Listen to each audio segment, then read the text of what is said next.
administrators, faculty, parents, families, friends, and of course, our 2015 graduates.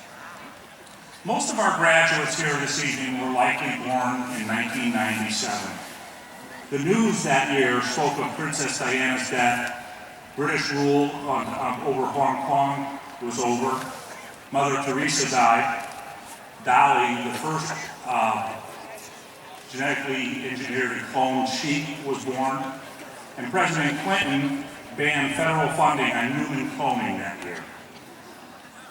In the latest issue that I just read of the Massac Free Press, there's a story about resurrecting the woolly mammoth by gene splicing with its closest relative, the Asian elephant. But the year was also significant for me in a different way. That was the year that my grandmother on my father's side died.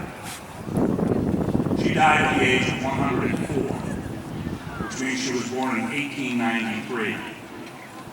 I remember reminiscing at that time that people of her generation witnessed the greatest and most profound and fundamental changes in the history of the world.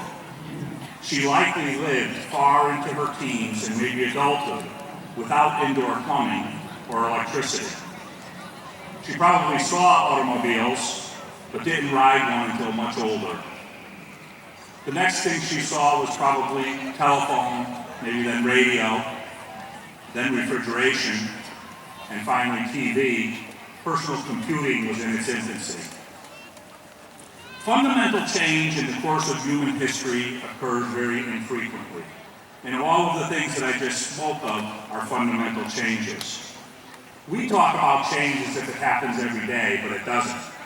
What actually happens on a daily basis is that we adapt to the fundamental change in subtle and new refined ways.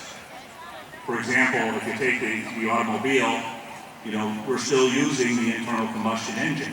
The car looks an awful lot different, is a lot more comfortable, aerodynamic, and all of those other things along the way. But it changed our society in a very dramatic way, creating suburbs, strip malls, and a very different organization to our social structures. Another big fundamental change was refrigeration. Could you imagine skyscrapers in Atlanta, Dallas, Houston, now big centers of human population where it could never have existed without cooling?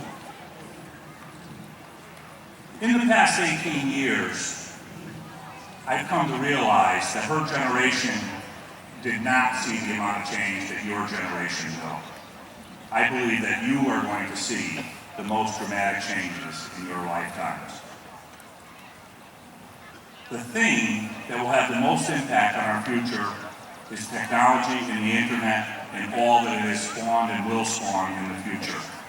It's changed just about all aspects of our lives, from how we do business and communication, materials production, etc. Our graduates here tonight don't even recognize this as a change because you were born with it. You have known all about connectivity since your childhood. I find myself wondering what the future holds for our students born with the internet and the technological advances. The opportunities in medicine, for instance, and here's where I have to disagree slightly with Tom's prediction, because all of the futurists that I have read say that this generation will likely be finishing their third careers at age 116 because of the advances in medicine that are just now being spawned.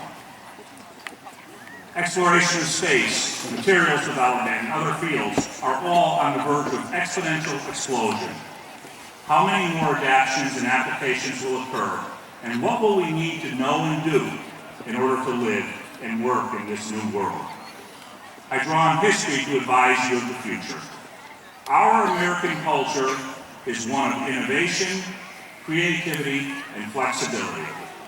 I believe that spirit is alive and well in this class, and that they are equipped to explore a new world with their skills. Older generations are going to watch you as you, our internet natives, assume your roles in our society, and I am confident that you'll do well. I would be remiss if I did not tell you what a wonderful class the Massac class of 2015 is. You will long be remembered as a courteous, responsible, and an innovative group of students.